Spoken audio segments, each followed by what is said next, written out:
blue वाला वह क्या है चंद्रदेव पासवान जी 1 से 1 रुपया आशीर्वाद है सादर प्रणाम करो बबुआ जी वाह तो देखो नु राजा के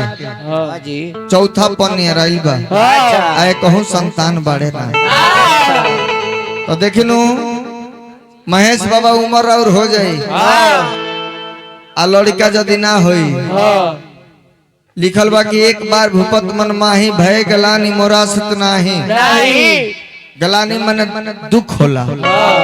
आ दुख कब होई जीवन में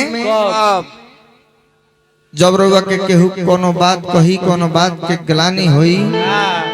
आ जब दुख होई तो ऑटोमेटिक रोवा अंदर चिंता समा जाए रिया आर्या बहुत बहुत पुरस्कार तो राजा दशरथ के अयोध्या के नियम रहे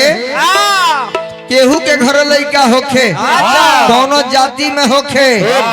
तो राजा अपना गोदी में खिलावस ओकरा के इनाम देस एगो धोबी की है लड़का भई रहे धोबिया कलश के धोबी लड़कवा दे तू राजा जी के देती खिलैते आ कुछ उपहार देते इनाम नाम धोबिनिया कलश कहनु आज ले वंश के मुंह देखले बड़े हम अपन लड़का निर्वंशी के हाथ में ना दे हो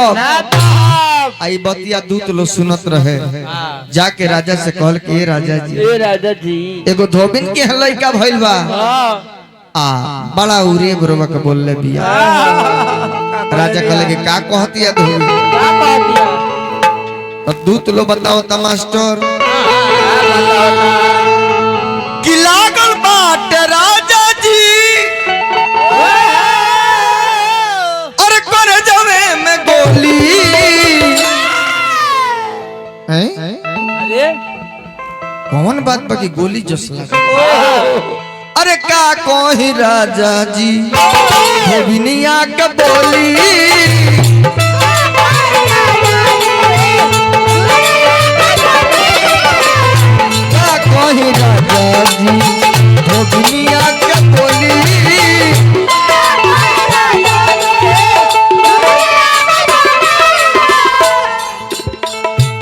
राजा कहले कि कौन है बात पा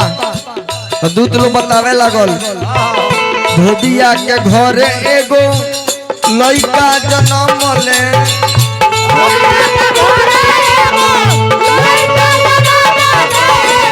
धोबिया धोबिनिया से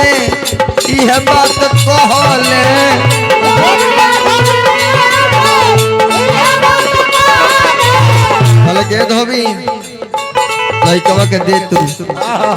राजा जी खेलते कुछ मुँह मांगा इनाम मिल जाये यह धोबिया कहत रहे ए राजा जी राजा मुँह देखी है तो भर दी है झोली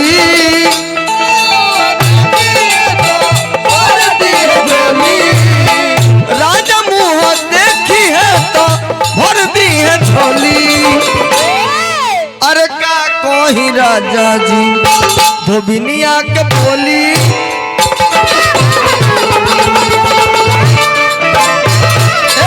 का कोही राजा जी